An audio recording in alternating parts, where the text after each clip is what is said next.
నమస్తే. ఇప్పుడు మీరు చూడబోతున్న వీడియో ఖచ్చితంగా మీకు ఉపయోగపడుతుంది, నచ్చుతుంది కూడా. మరి మీకు నచ్చిన విషయం నాకు తెలియాలి అంటే ఈ వీడియోని మీరు లైక్ చేయాలి, షేర్ చేయాలి, అలాగే మన ఛానల్ని సబ్స్క్రైబ్ చేయాలి. మీ సపోర్ట్ని నాకు అందిస్తారు కదా. ఓకే, ఇప్పుడు వీడియోని స్టార్ట్ చేద్దాం. స్త్రీశక్తి మహోత్సవం 15 అక్టోబర్ నుండి 23 అక్టోబర్ వరకు మన హైదరాబాద్ కూకట్పల్లి కైతలాపూర్ గ్రౌండ్స్ లో అత్యంత వైదికంగా జరిగే ఈ మహత్కర అమ్మవారి సేవలో మీరు పాలు పంచుకుని అమ్మవారి కృపకి పాత్రులు కండి. నమస్తే, వెల్కమ్ టు అవర్ ఛానల్. నేను పద్మిని. ముందుగా ప్రేక్షకులకి దసరా శుభాకాంక్షలు. ఈ రోజు మనతో పాటు ఉన్నారు ప్రముఖ ఆధ్యాత్మికవేత్త, జ్యోతిష పండితులు, జ్యోతిషానంత సవ్యాసాచి జీవీఎల్ఎన్ చార్యులు గారు. మాట్లాడదాం. నమస్కారం అండి. లగ్నాల గురించి చెప్తూ ఉన్నారు. తులా లగ్న జాతకులు ఎలా ఉంటారు, వాళ్ళ జీవితం సవ్యంగా సాగిపోవటం కోసం వాళ్ళు ఏ ఆరాధన చేయాల్సి ఉంటుంది చెప్తారండి. శ్రీ గురుభ్యో నమః. ఓం నమో నారాయణి. ఇక తులా లగ్నం, ఈ తులా లగ్నానికి ఈ రాశి కూటమిలో ఒక మంచి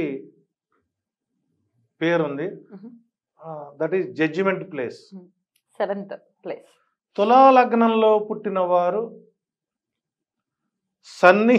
సున్నితత్వంగాను మృదువుగాను కనపడతారు.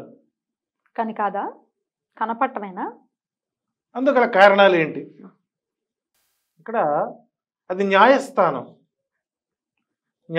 అంటే తులాలగ్నంలో పుట్టిన వారు న్యాయమూర్తులుగాను, న్యాయవాదులుగాను, న్యాయ సంబంధమైన రంగాల్లో, వృత్తి ఉద్యోగాల్లోనూ, వృత్తి వ్యాపారంలోనూ ఉండే అవకాశాలు ఎక్కువ ఉంటాయి. సో తులాలగ్నంలో పుట్టినవారు ఆ దిశగా వెళ్ళడం అనేటువంటిది కరెక్ట్. ఇక్కడ తులారాశిలో శని ఉచ్చ స్థితిలో ఉంటాడు. శని తులారాశికి సాధారణంగా తులారాశికి స్థిరత్వానికి, సమతుల్యానికి ప్రతీక అంటారు. రాసైన లగ్నమైన అంతే, రాసైన లగ్నమైన సమతూకం.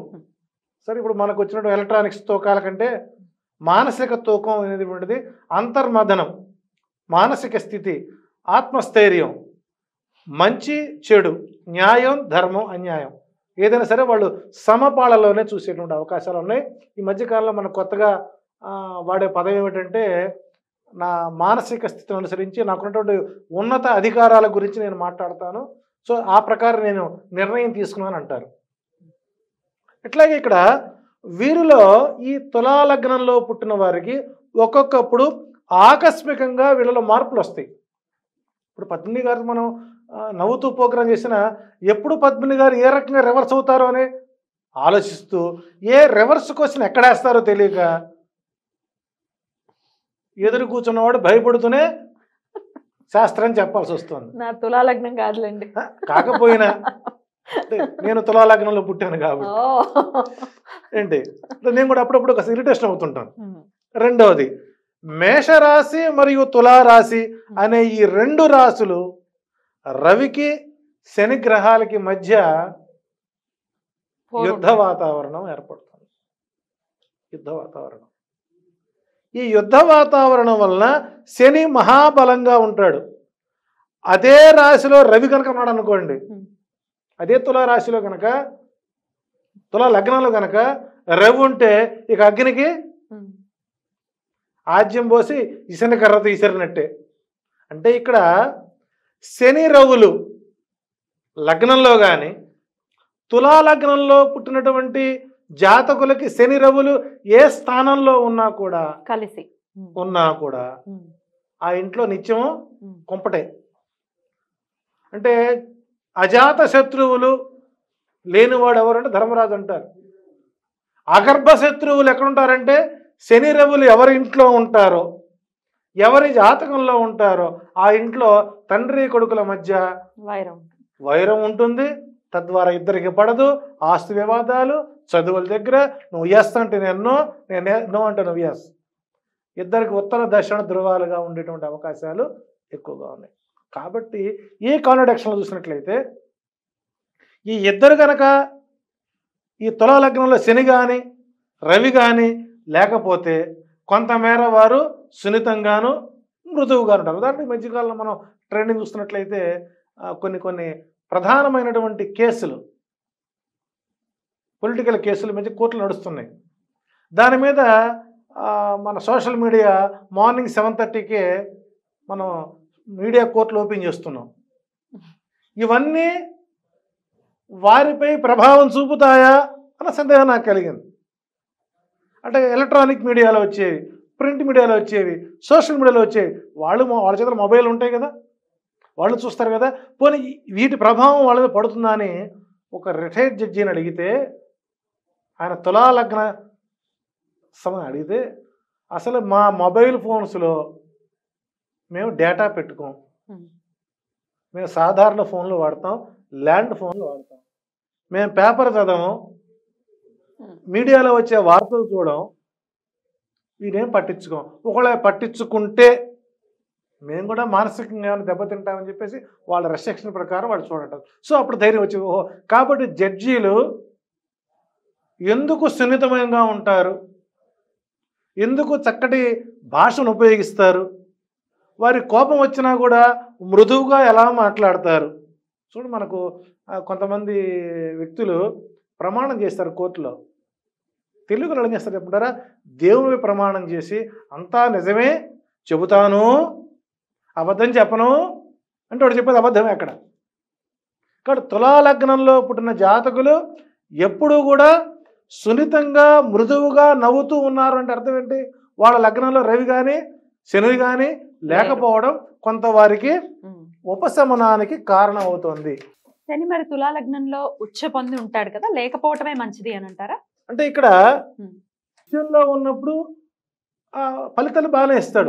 అదే శని రొటేట్ అవుతున్నాడు అనుకోండి, రెట్రోగేషన్ లో ఉంటే ఇబ్బంది పడతారు, వక్రగతిలో. సో కాబట్టి ఇక్కడ తులాలగ్నంలో పుట్టినటువంటి జాతకులు సన్నిహితంగా సున్నితంగా మృతత్వం ఉన్నా కూడా మొరటుకి దూకుడికి కారణమైన వాళ్ళు రవి కారకుడు. ఒకవేళ లగ్నంలో కనుక రవి ఉంటే వాళ్ళు మొరటుగా ప్రవర్తిస్తుంటారు, దురుసుగా ప్రవర్తిస్తుంటారు, అంతేకాకుండా పరిపూర్ణంగా వాళ్ళు బలహీనమైపోతారు. సో తన కోపమే తన శత్రువు అన్నట్టుగా వారి జాతకం వారి చేతిలోనే ఉంది. ఇంకా ఈ తులాలగ్నంలో పుట్టిన జాతకులు అధిక స్థాయి వారు, 100% మధ్య తరగతి కుటుంబాల్లోనే ఉంటారు. 25% సంపన్న కుటుంబాల్లో ఉండేలా ఉంటారు. అది అమావాస్య ముందు పుట్టినవాడు, పౌర్ణమి సమయంలో పుట్టినవాడు, ఆ యొక్క చంద్రోదయాన్ని బట్టి అనుసరించి ఉంటుంది. అంతేకాకుండా ఈ లగ్నం వారు తనకు ఎవరైనా సరే కొత్త వ్యక్తులు పరిచయం అయితే వాళ్ళని కిందకి పైకి పైకి కిందకి ఆపాద మస్తకం ఎక్స్రే తీస్తారు. కుక్క లక్షణం ఉందండి, కుక్కతో దానికి ఒక బిస్కెట్ పెట్టామనుకోండి, కుక్క అంటే మనం అనుకున్నాం చాలా సింపుల్ చూస్తామండి. చీమ సుజ్ఞాని, కోడి కాలజ్ఞాని, కుక్క యోచన జ్ఞాని, పంది పరమజ్ఞాని. ఇది మనం చెప్పింది కాదండి, వేమన చెప్పాడు. కాబట్టి కుక్క యోచన జ్ఞాని కాబట్టి మనం ఒక బిస్కెట్ ఇచ్చామనుకోండి, వీడు ఏ కాలం నుంచి వచ్చాడు, ఈ డోర్ నెంబర్ ఎంత, వీడు ఆధార్ కార్డు ఏంటి, వీడి పాన్ కార్డు ఏంటి, వీడు నాకే వచ్చి బిస్కెట్ పెడుతున్నాడని వెనక పక్క తోక ఊపడం మొదలైందంటే అది మన అప్ అండ్ డౌన్ మన స్కాన్ చేస్తుంది. అట్లా తులాలగ్నంలో పుట్టిన వాటి జాతకులతో ఎవరన్నా కొత్త వ్యక్తులు పరిచయం అయితే ముందు వారిని బాగా ఆచితూచి స్కాన్ చేసి ఆ తర్వాత వారితో ఒక సరైనటువంటి నిర్ణయానికి వచ్చిన తర్వాత మాత్రమే వారితో సన్నిహితంగా మెలగడానికి అవకాశాలు ఉంటాయి. తదుపరి ఈ తులాలగ్నంలో పుట్టినటువంటి జాతకులకి దాంపత్యంలో భాగస్వామిపై విపరీతమైనటువంటి ప్రేమాభిమానాల్ని కురిపిస్తారు. అసలు మా ఆయన నన్ను ప్రేమతో ముంచుతున్నాడండి, ముద్దులతో ముంచుతున్నాడు అంటే ఇట్స్ టోటల్ డ్రామా. నిజం కదా? నిజం కాదు.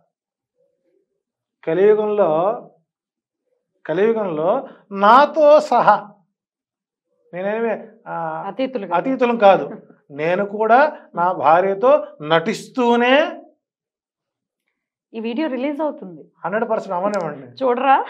చూస్తే ఏమవుతుంది? ఇన్నేళ్ల దాంపత్య జీవితంలో ఆవిడకి అర్థమైపోయింది. అకర్ధమమిధం తీర్థం అన్నాడు వాల్మీకి. మంచి మనసు ఎక్కడ ఉంటుంది అంటే బురద లేనటువంటి నీరు. బురద లేని నీరు ఎక్కడ ఉంటుందండి? మానస సరోవరంలో ఉంటుంది. అంటే నేను 2 సార్లు మానస సరోవరం వెళ్ళాక నాకు ఈ జ్ఞానం కలిగింది. అంత తెలియదు. ఓపెన్గా చెబుతాను. నటించాల్సింది కలియుగ ధర్మం అది. తిరుపతి వెంకటేశ్వర స్వామి ప్రేమిస్తున్నాడా? ఆయన నటనేగా. ధైర్యంగా బొమ్మనండి పద్మావతి అమ్మవారి దగ్గరికి. ఇప్పుడే వస్తా, పనుంది, అర్జెంట్ ఎవరు భక్తులు పిలుస్తున్నాడని అక్కడికి వెళ్ళొస్తాడు ఆయన. దానికి చరిత్ర తర్వాత ఒక వీడియో పెడతాయి దాని మీద. స్వామివారి పాదుకలు అరుగుతుంటాయి తిరుపతిలో. ఎందుకంటే ఆయనది మకర లగ్నంలో, మకర రాశిలో పుట్టాడు. తులా లగ్నం అయింది కూడా. సో కాబట్టి ఇక్కడ తులా లగ్నంలో పుట్టినటువంటి జాతకులు భార్యని అమితంగా ప్రేమిస్తారు. అయితే సంతాన విషయంలో కానీ భార్య విషయంలో కానీ ఎలాంటి బాధ్యతలను విస్మరించకుండా తన జీవన ప్రయాణాన్ని ఒక ఫ్రేమింగ్ చేసుకుంటాడు. అక్కడ సమన్యాయం చేస్తాడు. ఇంకా గురువుల పట్ల, దైవం పట్ల విపరీతమైనటువంటి భావజాలం కలిగి సంస్కృతి సాంప్రదాయాలపై మంచి అవగాహన కలిగి ఉంటారు. కాకపోతే అప్పుడప్పుడు వీళ్ళు నాకు మాదిరిగా గాల్లో మేడలు కడతారు. అసలు మనం ఈ ప్రోగ్రామ్ చేస్తే ఎలా ఉంటుంది, ఈ ప్రోగ్రామ్ ఎలా ఉంటుంది, చివరిగా రావడం కుదరదు, చేయడం జరగదు. గుడిపుడు సంఘాల కథ మాదిరిగా ఉంటుంది మాది. చివరికి ఇక్కడ ఈ తులా లగ్నానికి శని యోగకారకుడు అవుతాడని చెప్పి అనుకున్నాం. విచిత్రం ఏంటంటే తులా లగ్న జాతకానికి 3వ స్థానం మరియు 6వ స్థానం ధనస్సు మీనరాశికి, ధనస్సు మీనరాశికి అధిపతి అయిన గురుడు యోగకారకుడు అవడం వల్లనే వీడు ప్రజా జీవితంలో ఒక ఉన్నతమైనటువంటి పేరుని సంపాదించుకుంటారు పద్మిని గారి ద్వారా. దాంతోపాటు తులా లగ్న జాతకానికి 2, 7వ స్థానాధిపతిలో ఉండే కుజుడు ఆ జాతకుడికి పాపైనప్పటికీ ఆ జాతకుడికి మారకుడిగా ఉండిపోవడం విశేషం. తులా లగ్న జాతకుడికి కుజుడు మారకుడు. అంటే మారకుడు అంటే మరణ యోగాన్ని ఇచ్చేటువంటి వాడు. అదే కుజుడు మోక్షాన్ని ఇచ్చేటువంటి వాడు తులా లగ్నానికి. తులా లగ్న జాతకంలో రవి, శుక్రుడు మరియు బుధుడు ఉన్నట్లయితే, తులా లగ్నంలో ఎవరుండాలి? రవి, శుక్రుడు, బుధుడు. ఈ ముగ్గురు కలిసి ఉంటే వాడు రాజయోగాల్ని అనుభవిస్తాడు. మొత్తం మీద తులా లగ్నం వారు అదృష్టవంతులు అని చెప్పవచ్చు. తులా లగ్నం జాతకంలో పుట్టినవారు శని, కర్కాటకంలో చంద్రుడు ఉన్నట్లయితే ఆ జాతకుడికి రాజయోగం అనేది ఉంటుంది. తులా లగ్న శని ఉండాలి, కర్కాటకంలో చంద్రుడు ఉంటే వాడు విపరీత రాజయోగం ఉంటుంది. సో అలా విపరీత రాజయోగం ఉన్నవాళ్ళు ఏదో పై మోరెత్తి చూడాలి వాళ్ళని, మనం లేని వాళ్ళు మోరదించుని చూడాలి. అది ఎప్పుడు వస్తుందా అని మధ్యస్థంగా కూపస్థ మండోక మాదిరిగా పడి ఉండాలి. ఇలా తులా లగ్న జాతకులకి లగ్నానికి బుధుడు శుక్రుడు అధిపతి కాబట్టి ఈ రాశి వారు కూడా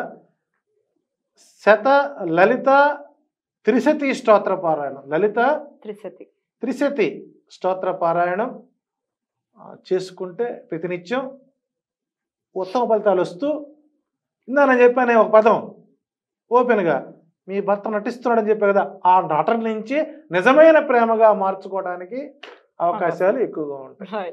థ్యాంక్ యూ సో మచ్ అండి. నమస్తే.